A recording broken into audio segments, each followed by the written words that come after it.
नाजरीन, मैं हूँ कुर्बान बलोच। नाजरीन, मुल्क में कोरोना की तबाहकारियाँ जारी हैं और लोग मुतासर भी ज़्यादा हो रहे हैं, अमवात भी बढ़ रही हैं और अब वफाकी हुकूमत ने यू टर्न लेने का भी सोच लिया है। आज ये मैसेज वफाकी हुकूमत के तर्जुमान की तरफ से वाज़ेह तौर पे आया है कि पंजाब और केपी के जो बड़े शहर हैं और उनके जो बाज़ारें हैं उनको बंद किया जा रहा है, जहां एसओपीज़ पे अमल नहीं किया जा रहा। अब इस कोरोना की तबाहकारियाँ जो होनी थी वो हो चुकी और अब जो भी केसेस बढ़ रहे हैं और वो उसको रेशो उसका जो उसकी शरह है बहुत बढ़ गई है। लेकिन कोरोना ने मुल्क के समाजी और मुआशी जो सूरत हाल है उस पर भी बहुत सारे असरात छोड़े। इस हवाले से हमारे साथ अवामी वर्कर्स पार्टी सिंध के सदर बख्शल थल्लो साहब हमारे साथ मेहमान हैं। बख्शल साहब, हम आपको वेलकम करते हैं अपने प्रोग्राम में। मेहरबानी से मेहरबानी। बख्शल साहब, क्या सूरत हाल आप देखते हैं कि इस बुनियाद पे लॉकडाउन ख़त्म कर दिया गया कि मुआशी मुश्किलात हैं लोगों को और उसके दरपेश भूख है, अफलास है, गुर्बत है, लोगों को इससे बचाने के लिए लॉकडाउन ख़त्म कर दिया गया और मुल्क में उसकी बहुत मनफी असरात पड़े हैं, केसेस बढ़े हैं, अमवात की शरह बढ़ी है और ये बहुत सारे अब खौफ की सूरत हाल है। इसको आप किस तरह देखती हैं कि लोगों पे इसके असरात क्या हैं? जी, मैं तो इसको इस तरह देख रहा हूँ कि जिस तरह वो हाथी के दांत खाने के और दिखाने के और होते हैं, तो हमारे जो हुक्मरान जमायतें हैं और तबकात हैं और उनकी जो सियासत है, तो वो आम लोगों का बहाना देके उन्होंने जो है वो मार्केट को ईज डाउन किया। उन्होंने कोरोना को फैलने दिया और ट्रंप से लेके मोदी और इमरान खान तक ये जो तमाम लिबरल सरमायादार हुक्मरान हैं, इनकी पॉलिसी यही रही। हर्ड इम्यूनिटी इन्होंने तय कर लिया। हम तीसरी दुनिया के ममालिक हैं, हमारे आम आदमी जो रियासत लोगों को शनाख्ती कार्ड नहीं दे सकती, गिन नहीं सकती, वो बड़ा उनको कोर उनकी क्या हैसियत होगी, उनके समाजी हैसियत क्या होगी, उनकी मुआशी हैसियत क्या होगी। तो डॉलर के मुकाबले में हमारा आदमी सस्ता है हमारी तीसरी दुनिया का, तो उन्होंने मार्केट को मुकदम रखा और लोगों की जिंदगी के जरिए कोरोना वबा की कीमत देने का फैसला किया, हर्ड इम्यूनिटी का बहाना बनाया। वो जो एक बीच में खुर्रम हुसैन ने भी लिखा था कि वैल्यू ऑफ स्टेटिस्टिकल लाइफ, तो वो हमारी लोगों की कम है। तो बस ये उन्होंने किया, ये उसका लाजमी नतीजा था कि आज हम इसके गर्दाब में, कोरोना के गर्दाब में फंसते जा रहे हैं। और इसके बीच इस पूरे बहाने में न सिर्फ उन्होंने मार्केट्स बचाई, मगर साथ ही साथ आवाम दुश्मन कौम दुश्मन फैसले भी उतारना शुरू कर दिए, क्योंकि लोग 2019 एहतजाजों का साल था पूरी दुनिया में, तो अभी 2020 तो उससे ज्यादा होना था, मगर ये इन्होंने कोरोना के चक्कर में वबा के बहाने उसकी आड़ लेके और ज्यादा कौम दुश्मन फैसले लिए ताकि आलमी सरमाया को बचा सके। मिसाल के तौर पर इन्होंने भाषा डैम का फैसला लिया, फिर से इन्होंने 18वीं तरमीम को वापस लेने की कोशिशें की जो अभी तक भी जारी हैं। ये नस्ली फसादात भी सिंध में हर जगह पे बढ़ाने की कोशिश करेंगे, कहीं पे फिर से अपने पुराने गुड तालिबान को भी ताकत देने की कोशिश करेंगे। अफगानिस्तान भी आपके सामने में इंटरनेशनल गेम पे नहीं जाना चाह रहा, मैं अपने आप को महदूद रख रहा हूँ सिंध में कि रस्मी और गैर रस्मी शोबे से लोगों को बाहर भी निकाला जा रहा है। इसकी आड़ में बेरोजगारी हद से बढ़ रही है और साथ में साथ अभी स्टील मिल का इन्होंने जो फैसला लिया है, ये और एक अवाम दुश्मन फैसला है। तो मैं इस तरह देख रहा हूं कि ये अवाम दुश्मन है।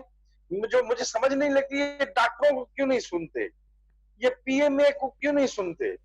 ये तो इसी तरह है कि कल को पीएमए का कोई प्रेसिडेंट हो पाकिस्तान मेडिकल एसोसिएशन का, उसको उससे आप मुल्क के कानूनी दिफाई तज्जिए उससे लें, क्योंकि डॉक्टर तो सब बने बैठे हैं। हमारे यहाँ चीफ जस्टिस भी डॉक्टर बन के फैसले करता है, आईएसपीआर भी डॉक्टर बन के फैसले करती है, गवर्नमेंट भी डॉक्टर बन के फैसले करती है। तो भाई डॉक्टरों को भी कुछ काम दो ना भाई, डॉक्टर तो फिर क्या करेंगे। तो मैं तो ये देख रहा हूँ कि ये बख्शल जी साहब, जी इसमें तो कोई शक नहीं है कि लोग में बहुत सारा हमारा तबका गरीब है और वो दिहाड़ीदार है, मजदूर है। तो और हुकूमत तो कहती भी यही है कि उनको बचाने के लिए, उनको भूख और अफलास से और मरने से बचाने के लिए हुकूमत ने फैसला किया। आपको मामा ये ऐसा जी, नहीं लग रहा? नहीं नहीं, क्यों? मिसाल के तौर पे आप मल्टीनेशनल्स के सीईओ थोड़ी जाते हैं मार्केट में काम करने, बोरी अपने कंधे पे उठाने और कंस्ट्रक्शंस की बनाने में। वो आम वो सीईओ तो नहीं होते ना। ये लोगों को बचाने की तो एक ड्रामा है, बहाना है। आम लोगों को तो ये छोड़ रहे हैं कि जी जिसने जाना है जाए। हमें जितनी थोड़ी 5% लोगों की कुर्बानी अगर पाकिस्तान के 22-23 करोड़ आबादी में से देनी पड़े तो हम दे दें। इन्होंने सिंध गवर्नमेंट को भी तस्दीक का निशाना बनाया। हम सख्त तनकीद रहे उस पार्टी पे, सिंध गवर्नमेंट पे, मगर इन्होंने जिस तरह उसको उसको उसको उछाला, उसको इस कोरोना वबा के आड़ लेके उछाला, तो हम तो उसको भी देख रहे हैं कि अब ये वापस जा रहे हैं। ये 100 कोड़े भी खाएंगे और 100 प्याज भी खाएंगे। ये इनकी हिकमत अमली है। तो बख्शल साहब, तो सिंध ने भी तो उसने लॉकडाउन का फैसला किया, उसके बाद वो खुद ही बो डाउन हो गई फेडरल गवर्नमेंट के सामने, और वहां भी अब वो तेजी से कोरोना जो वबा है वो उसकी वो फैलाव है, तो सिंध हुकूमत भी तो सस्टेन नहीं कर सकी ना। भाई देखिए ना, ये पीपल्स पार्टी तो कंप्रोमाइजेस करती रही है, उसकी हिस्ट्री है कंप्रोमाइजेस करने की, ठीक है। वो भी हुक्मरान तबके की ही जमायत है। अब जब एक्सटेंशन का मामला आता है, चीफ ऑफ आर्मी स्टाफ का हो या इवन चेयरमैन सेनेट की इलेक्शन का मामला होता है, तो फिर ये जुड़ जाते हैं एस्टेब्लिशमेंट के साथ। तो दबाव पड़ेगा इन पे तो ये तो वो करेंगे, मगर एक उन्होंने पोजीशन ली थी लॉकडाउन की, वो पोजीशन बिल्कुल जस्टिफाइड थी, जिसको बाद में आज तक ये सयाहत खोलने की बात करें, एक तरफ सख्ती करने की धमकी दे रहे हैं। यानी इन्होंने न मजहबी जमातों को रोका, न ताजरान को रोका, उल्टा उनके डॉक्टरों को नहीं सुनना था, सिर्फ ये था कि मुल्ला और ताजरों को सुनना था इनको।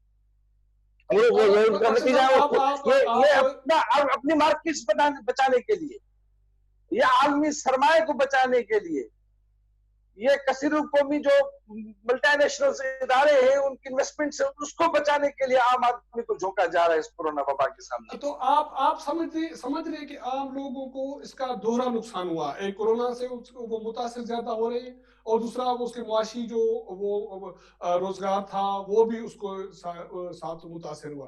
तो ये बिल्कुल मैं समझ रहा हूँ जी, मैं समझ रहा हूँ। मिसाल के तौर पे अगर इनको आम आदमी की इतनी फिक्र है, ये एहसास प्रोग्राम के 12,000 3 महीने में मुझे बताएं कि आज के दौर में ये क्या होगा, कहां से होगा। ये सिंध गवर्नमेंट अगर 2-3 हजार देती है लोगों को तो क्या होगा। भाई आप लोग आपसे पैसे नहीं मांग रहे, लोग आप कह रहे हैं लैंड रिफॉर्म्स करो। मिसाल के तौर पे 2 एकड़ जमीन दे दो उनको, उनके पैर के नीचे जो उसकी धरती है, जहां पे वो पैदावार के साथ हुआ है, उसको जमीन दे दो 2 एकड़, वो अपनी मेहनत करके खुद कमा लेगा। मगर उस लैंड रिफॉर्म्स को गैर इस्लामिक करार देके आज तक ये तमाम हुक्मरान जमायतें, पीटीआई, नून लीग, पीपीपी, ये सब एक होते हैं उसको रोकने में। तो लोगों की सस्टेनेबिलिटी इनके, ये तो एक जबान खर्ची है, और ये तो बात करने की एक बात है, वरना अमलन ये कौम दुश्मन और अवाम दुश्मन है सबके सब। ये पॉलिसी वाजे कर रही है सब चीजें। बख्शल साहब बहुत शुक्रिया आपका, बहुत शुक्रिया। नाज़रीन, ये थे बख्शल साहब अवामी वर्कर्स पार्टी सिंध के सदर हैं, और समाजी जो वर्कर हैं, और सोशल साइंसिस्ट भी हैं, क्योंकि वो लोगों के सियासी ऐसे सरबराह के तौर पे, कारकुन तौर पे वो लोगों में उठते बैठते हैं। उनको अंदाज़ा है कि इसके क्या इम्पैक्ट्स कोरोना के पड़े हैं, मुआशी और इक़्तिसादी और बाकी जो असरात हैं।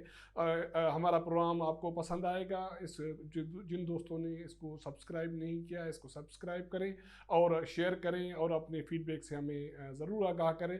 मुलाकात होगी अगले प्रोग्राम में, तब तक इजाज़त दीजिएगा। अल्लाह हाफ़िज़।